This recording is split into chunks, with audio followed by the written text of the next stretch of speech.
Ugh.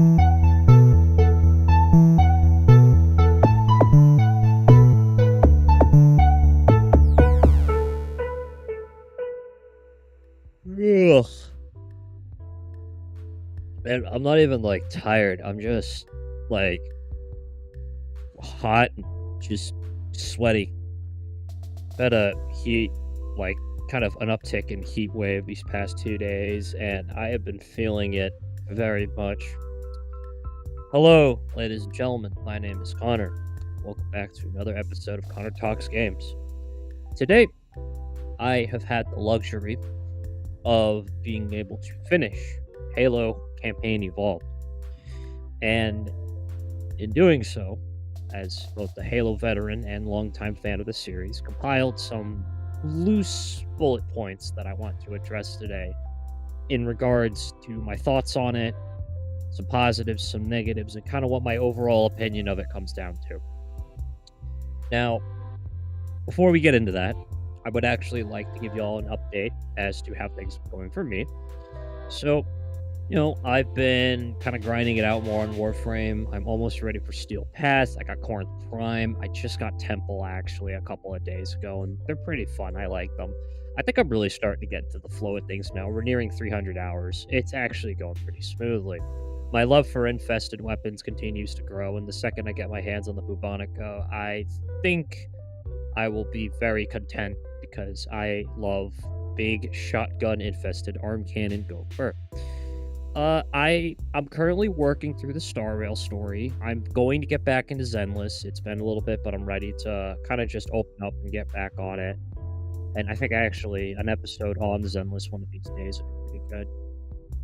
But in Star Rail, it's part 2 of the collab, and I know that everybody is absolutely losing their mind, or at least from what I've seen, they're going ham over some of the new character stuff, specifically Gilgamesh and Rin. And I do have to actually do some polls before the game decides that I will no longer be able to get Gilgamesh's light cone for free, or Archer's. I mean, I already got Archer, and I got my hands on what's his face, his light cone as well, Archer and his light cone, excuse me, and I got Gilgamesh for free, so I don't see a need in getting copies. I've always been, I just get the character and I'm happy and I can make them work. Now, there are some other things, but I want to get right into it, because I'm not a fan of taking 8 years just to do stuff. So, let's kind of take it from the beginning a little bit. So, just to kind of get the elephant out of the room, I do think this is a perfect situation of, while I did enjoy playing it, why do you exist? And what I mean by that is we've already had a remaster and we've already had the original. And in my opinion, both were perfectly serviceable entries for players across all the boards to enjoy. The original Halo had replayability. The remaster gave it a fresh coat of paint, and you could change between original or remastered at your leisure. And in the Halo Master Chief Collection, holds up very well. So the conclusion I've come to as to why this even exists is it's a glorified tech demo to demonstrate Unreal 5 for when they make the next Halo game. But it's here, it's in front of me, I played it, so let's get into it. So the first thing that comes to mind when I play it is, does it feel like Halo? And, well, it's Halo.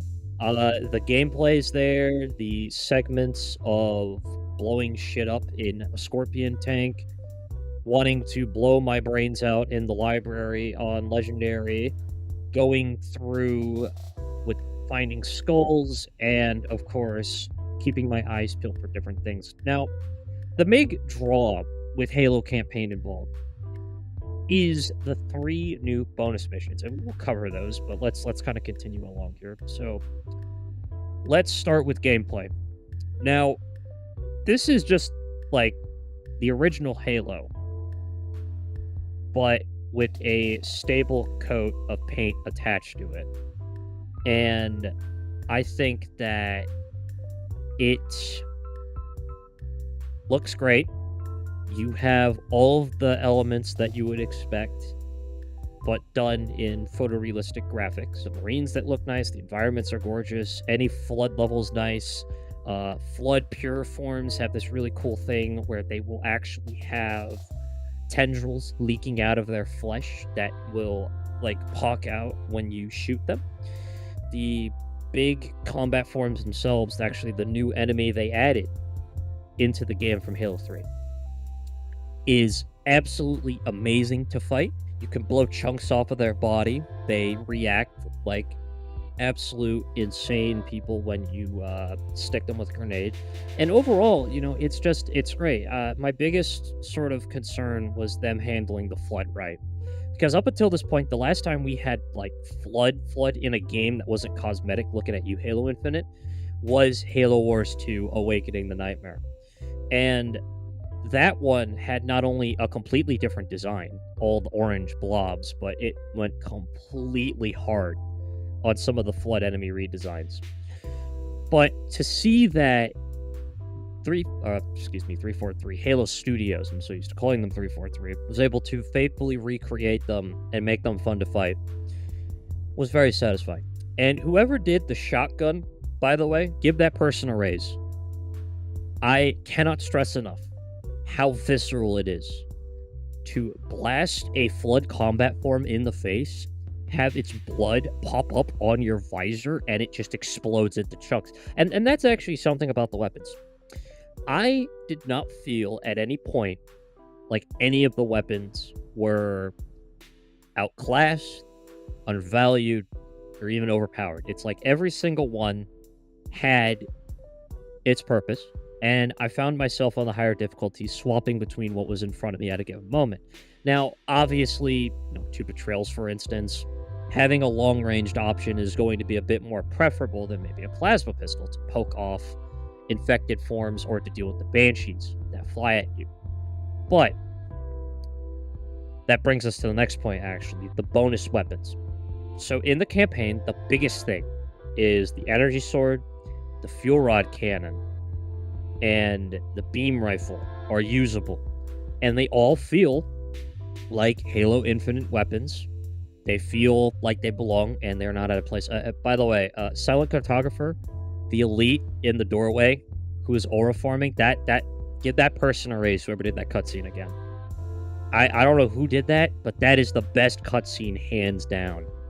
And it's just a random nameless elite general. Like, what part of that is not badass? Although it reminds me of the interrogator from Infinite who's taunting the chief about ripping him out of his armor and exposing him for what he is. Which, kind of creepy, but Shangheili have always been like that, I guess. But the new weapons in the bonus missions, the Spiker, the Brute Plasma Rifle, the Battle Rifle, and the Needler Rifle, all of those weapons feel good to use. I love the fact that the Jurahali, or the Brutes as we call them, have returned. They made it very fun to fight them in game. When you shoot a Brute in the chest, he has this like glowing core that, if shot, causes him to go into a berserker rage, which then causes him to attack anyone near him. So a fun strategy I do is I get a ranged weapon. I put a round down sight. They drop their firearm, and they become a lot easier to deal with. Needler weapons, actually, I found were really effective at dealing with them. There was some... Probably, I think my favorite thing, though, was like the changes to how the Warthog handles. It feels a lot snappier and fun to drive. Adding in boost in vehicles was also a very good thing. And the Wraith, I think it's very much outclassed by the Scorpion in just every single respect. And also I found that it struggles to go up hills.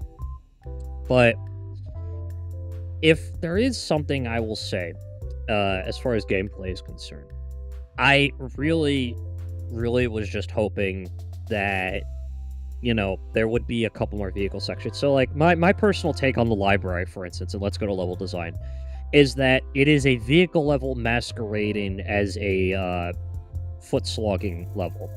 Because it was big, it was open, you had all these flood coming at you, and the new changes to it effectively throw it out the window. It's a lot more close quarters confined, and it's more harder to deal with.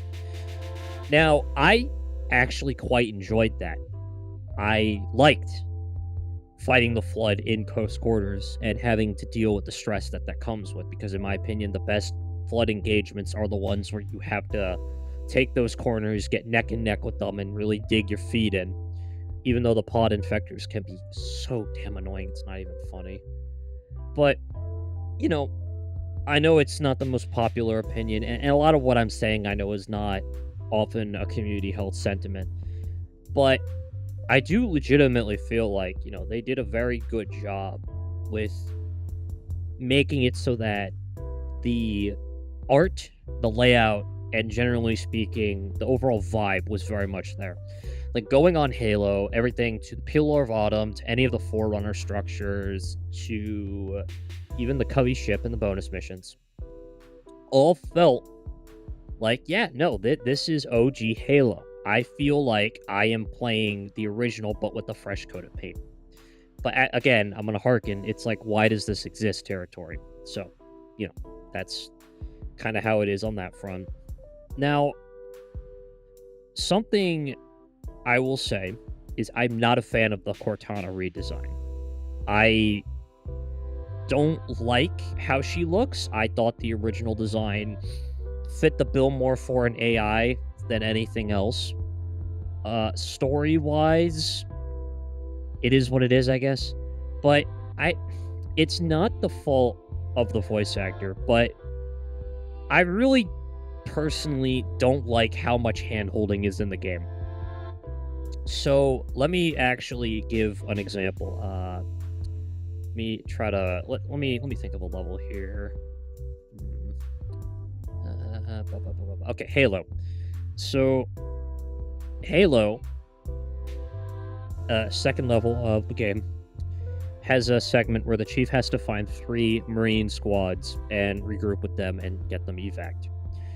And in order to do that, you go into this valley, and there are 3, like, relatively speaking, easy to find pathways that lead you to these Marines.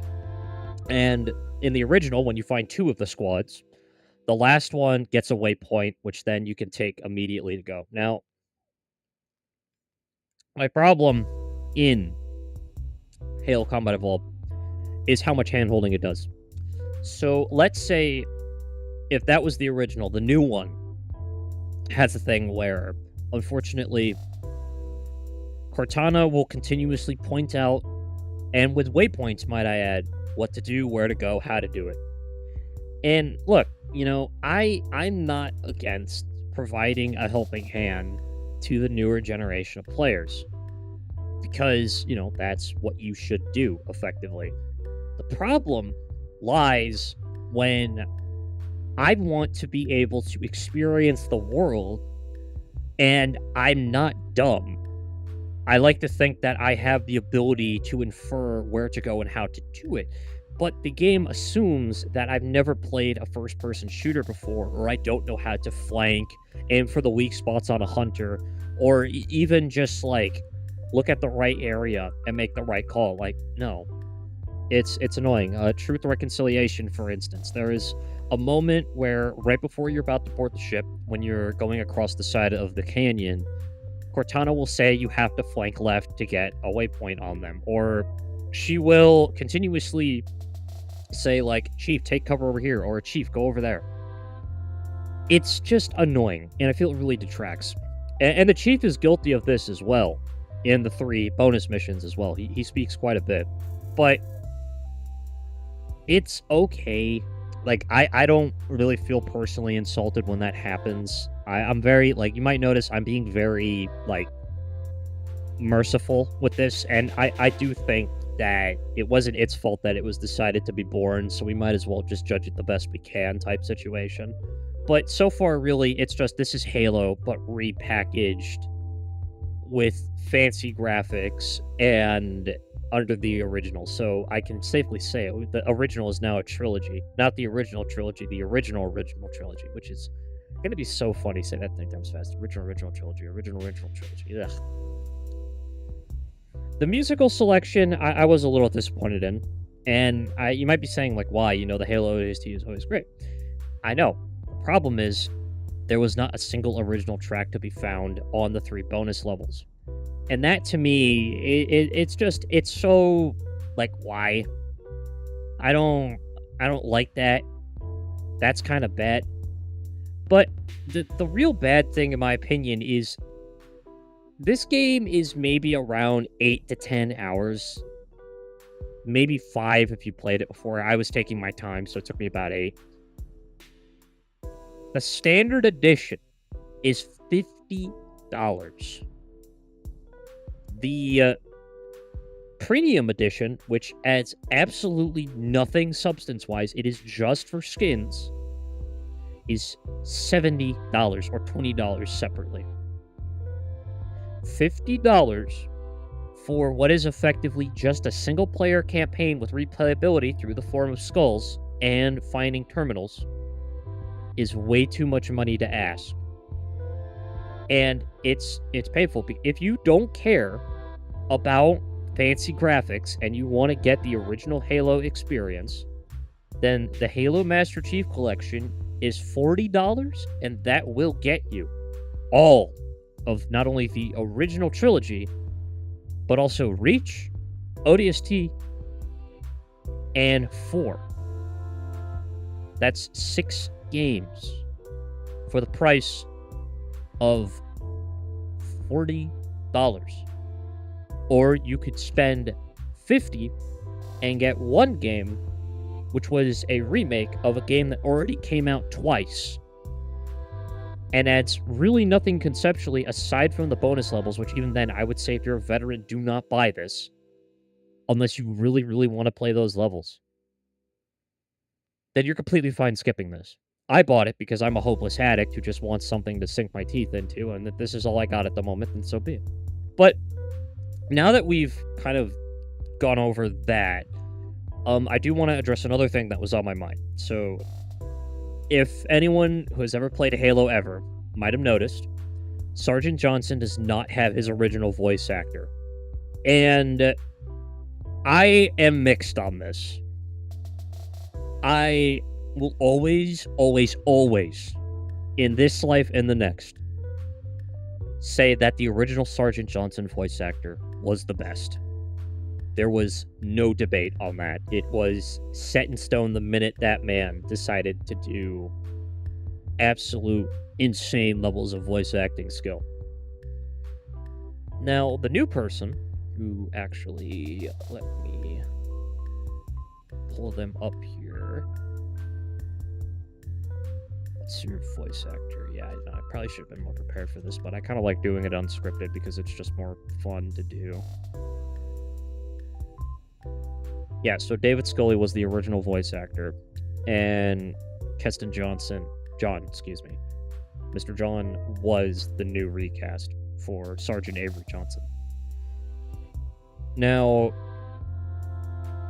I don't think that is exactly a problem, and let me explain why. And I will say, Mr. John has actually grown on me quite a bit in his performance of Sergeant Avery Johnson. And I think it really comes down to those bonus missions. In the bonus missions that we have, the basic plot for that is Master Chief and Sergeant Johnson infiltrate a Covenant research vessel to steal navigational data that will possibly illuminate the Covenant home planet so that the UNSC can fight back.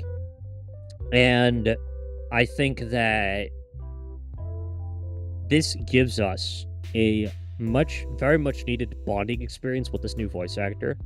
Because, I don't know this guy, right? They are a new person that is replacing a beloved character. And as such, they need to have a proper introduction into the setting. And this is definitely a way to do it. And I gotta say, I like them. Not only did this bonding of Johnson and Chief feel pretty natural, but there were a couple of lines that I thought were pretty funny.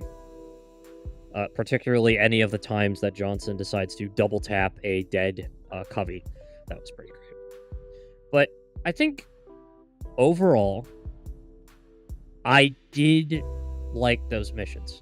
And I do know that there is a rather controversial piece of what's its face stuff in the form of the ODST that appears in those bonus missions. And now allow me to kind of explain that. So Lieutenant Williams is a character who appears in the second mission in the bonus missions. And she is a ODST that, you know, like all ODSTs in Halo, or at least the organization, they have a rivalry with the Spartans. They see Spartans as toy soldiers. Now, this was dated as far back as Reach, specifically the Follow Reach book, which I believe was in the first couple pages, actually, all the way up to Halo Legends with that ODST squad that had the Spartan assist them on the assassination mission. So it's not surprising to me that she has a lot of jabs. Now, I think she should have, like, given the circumstances, like, we just rescued you from a brute kill zone. You think maybe at the minimum we'd be a little bit more thankful, you know, not really insulting. And she kind of comes off as a little corny at times, like final mission, you're in the hangar and she's like, the Spartans are not the only badasses, and it's like, all right, Chief, I get it. You know, you're really trying over here. But she was okay. That's really it. I didn't have a lot of issues. I know a lot of people had some words to say, but once she was out of the picture, I just kind of went back to having the bromance with Johnson. And I think it's kind of sad because I would have liked an extended vehicle section, because in the third mission you get to fly Seraph, and it's effectively the Halo Reach. I believe it's Long Night of Souls. Was that the mission? I feel like that might have been the mission. Long Night of Solace was the mission, if I remember correctly, in Reach, where you're in the Saber.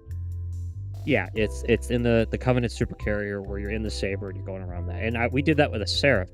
And I've always wanted to fly Seraph, and know that the glitch in Halo Reach doesn't count with the plasma pistol. I mean, like, full-on fly a Seraph. But, you know, that's like a single section of stuff that we got to do. And, you know, Lieutenant Williams gets sent out the bang when she disables the ship, and we blow it up, and it's like, all right, potato, that mission's done. But, you know, really the main takeaway is that they were serviceable. They weren't really amazing. And again, I don't think 3 missions alone warrant the price tag that I was paying. So, compiling all of this together, I would say, in spite of the consistent, if you have never played a Halo game before, like this is your first introduction, I could see this being a 7 out of 10 for somebody. It is just a solid, like, on its own, if you've never played it and you're just judging it on its existence, it's a solid 7 out of 10. It's Halo through and through. It's got the coat of paint. It's got 4-player co-op, and you can replay with the skulls, and it's always a good experience. Although I did hear about 2 weeks ago the launch was very buggy, and that is very unacceptable. But then again, what is new with Unreal 5? Now, on top of that, if you are not a new person like me, but your start for Chief, this might be a 6 out of 10. If you just want a new Halo game that is not a remake, skip over this game completely. I don't want to be harsh, but the fact of the matter is this is a perfectly skippable entry in the series, and I do legitimately hope that Halo Studios finally releases something that makes me want to be a Halo fan to the fullest again. I know it's been a very rocky development. Recently, 9 days after the release, they let off a bunch of people, and for those who know how difficult it is in the industry right now, especially when it comes to finding a job, to hear that talented individuals were let off after making this game really is an absolute, well, it's a tragedy, really, in of itself. Anytime developers get let off after creating a game that they were told to make is always going to be sad. But I think at the end of the day, this is at least something that I can sink my teeth into and feel like I at least got some of my money's worth out of it, even if I did overpay for it. Now that being said, though, I do want to say, like, while I will never buy them, those skins are absolutely banger. Like, here, let me... So, a couple of the skins include this very cool mecha, like, Gundam-esque one, which was actually based off of the suit in Halo... what's its face?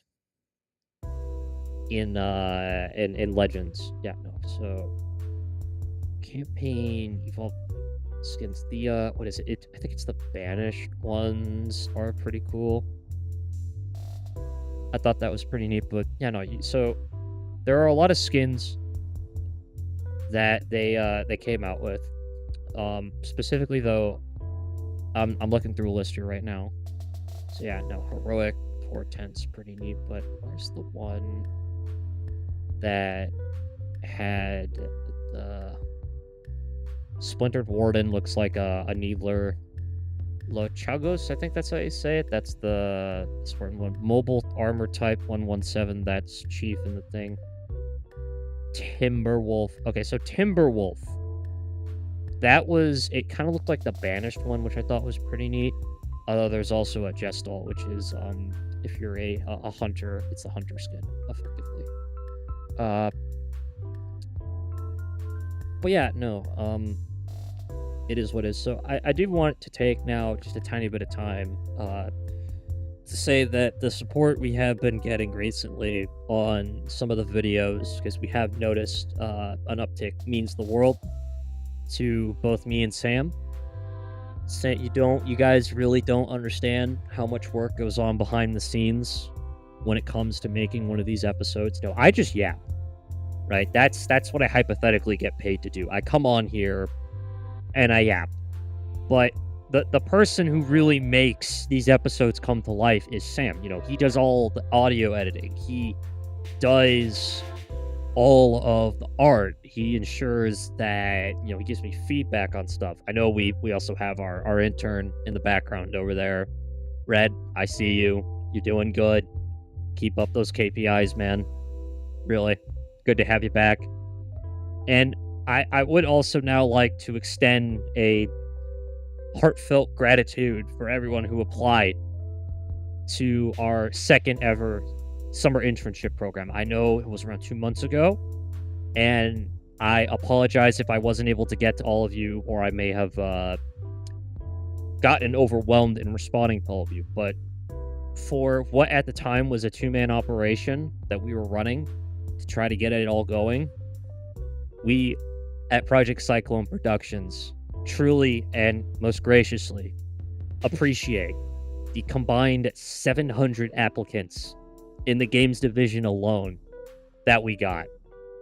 And to be a part of a company, even if I do only volunteer for it, that is actively providing opportunities, even if we don't always get to you, but at least try to take the chance on you, is something that I sincerely hope I'm able to at least do in a more full-time capacity someday. But until that day comes where I can successfully do that, I will continue to pump out these videos with my luscious, amazing voice, with Sam helping to edit in the background. It is funny, I've always said, you know, I'm providing opportunity while myself looking for it, and that puts me in an odd situation. But no, seriously, from the bottom of my heart and from the team at Cyclone, it means the world that you all listen, and I sincerely hope that you continue to. You heard it here first, folks. My name is Connor. This has been Connor Talks Games. Be sure to follow our socials and check out our website at projectcycloneproduction.com. As per usual, I will be back next week when hopefully I talk just a little bit about my thoughts on the Star Rail update. And with that, I hope you all have a wonderful day. This is Connor from Connor Talks Games, signing off.